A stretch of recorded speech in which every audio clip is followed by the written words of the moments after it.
Moss III's father that wrote my recommendation letter, Dr. Reverend Otis Moss Jr. I got denied to Morehouse College, but Reverend Moss wrote my recommendation letter, and that's how I got in. It was Reverend Cavness. I went over to Greater Abyssinia in the basement. They raised money for me. Calling Post, Connie Harper. She said, Bashir, we're gonna give you a scholarship. Mike Nelson over at 100 Black Men said, Bashir, you can go, but you make sure you come back. I was that young person that you raised in this city, that George Forbes and Lou Stokes and Stephanie Tubbs Jones raised as their nephew. And you said, Bashir, you can go to Morehouse, but you better make sure you come back. I know it's hot Atlanta, but you better make sure you come back to Cleveland and bring the service back. And that's what I did. And I fought. And you said, Bashir, you want to make a change? Don't just complain, pick up that clipboard. And I did. And I got those signatures. And I failed at first. And then I ran again, and then I won. And then I changed my community over in the Huff neighborhood, bringing close to $500 million of investment into our neighborhood. I mean, enhancing the cultural art in our neighborhood. And guess what? Don't choose people who are disconnected. Those are not just dirt bike riders. Those are your nephews. Those are your sons. Those are your grandchildren. And who has the power to reach them? I do. I sat down with them the other day, and they said, Bashir, we never shot any guns in the air. That's the media. They never shot guns in the air. But that's what we're pushing. That's what we're promoting, because we want to build on people's fear. The question you have to ask yourself is, you want a leader who can reach the people.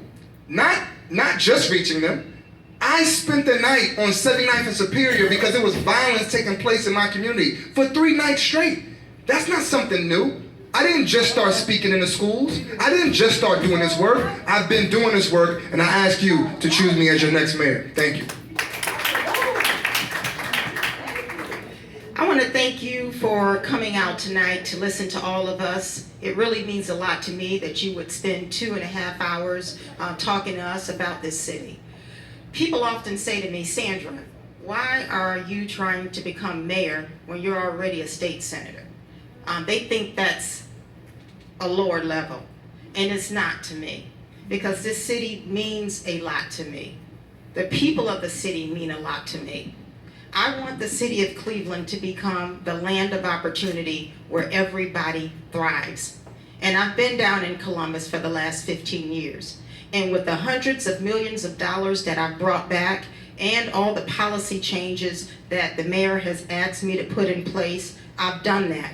But I don't see that benefiting the people in the city of Cleveland. We are at a critical point right now. And what we're talking about today is not just about us. It's about our children, it's about our grandchildren, and the future people who are going to be living in the city of Cleveland. I believe you need a leader that's going to focus on education, on economic development, and public safety. And beyond that, customer service, because I can tell you, people are not treated fairly in this city. Not just the workers, but the citizens of this city. I want this city to be better. And I'm willing to spend all of my time doing what I need to do, working with city council members and every other person who has an interest in building Cleveland back to make this city better.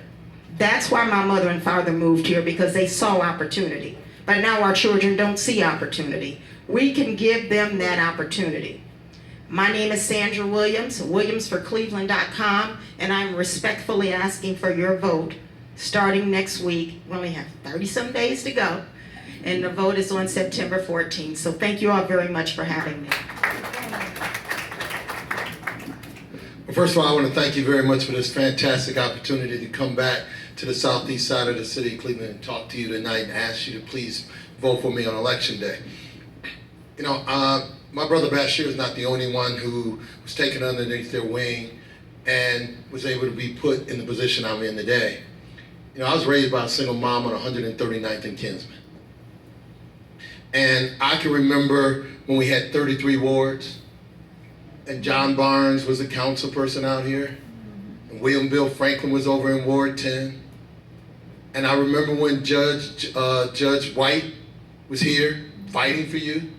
See, these are the people who taught me what it means to live here on the southeast side of the city of Cleveland, how important the southeast side of the city of Cleveland is to this entire city. So when you talk about experience, no one on this stage has the experience I have. Someone tells you that, well, his experience is not alone, is not just enough. Think about, I'm not just talking about experience, I'm talking about experience with achievements. And you know my achievements. You've been watching me for a long time, people. For an awful long time. Let's take Luke Easter Park, for instance. It's the largest urban park in the entire state of Ohio. When I got there, it wasn't what it is today. Our young kids who play football up there, you know where they were changing their clothes? They were changing their clothes in cars and out in the grass. I gave them $25,000 to build that new changing facility you see out there. When our senior citizens were walking around that track, and you know what that track looked like, I gave them thousands of dollars to put the new track out there for Luke Easter Park. When our young boys and young girls didn't have a softball field to play on, I worked with the unions to give them a softball field. See, this is experience with a commitment and achievement. It's not just me talking about experience. Then last but not least, when they said that we couldn't put 20,000 people into that park and have a brand new and have a concert out there with 20,000 people, I had faith in you. I had faith in you that if we put 20,000 people in that park, you would come and see the Temptations free. You come see the OJs free. I did it because of you. I believe in you. I'm asking you to believe in me and vote for me on election day.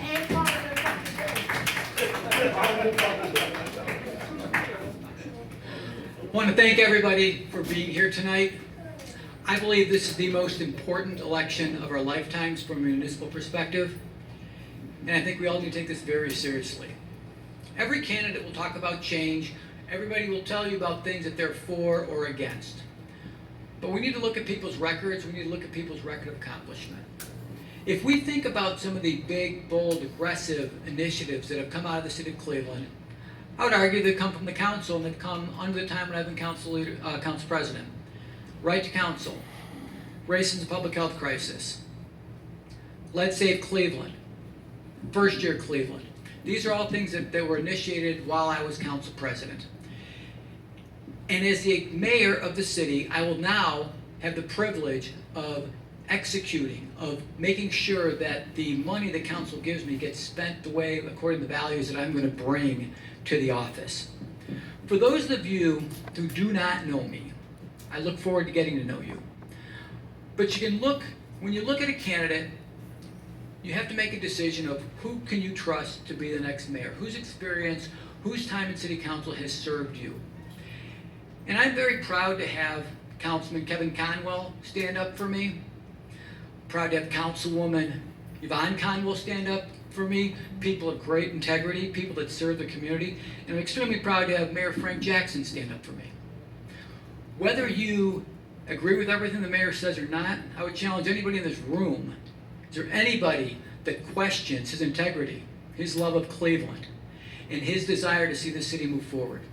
And he's endorsed me for those reasons. And for those reasons, I proudly accept those endorsements. And I'm looking forward to serving you as your mayor. Thank you for being here. Thank you for participating. September 14th is the election. Early vote starts Tuesday. Thank you. Thank you.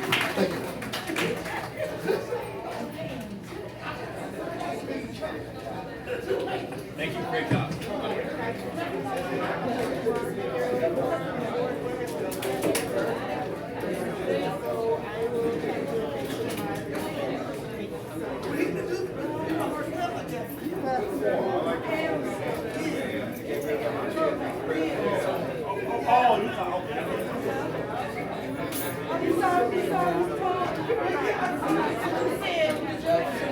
Can you announce that? Do that right fast.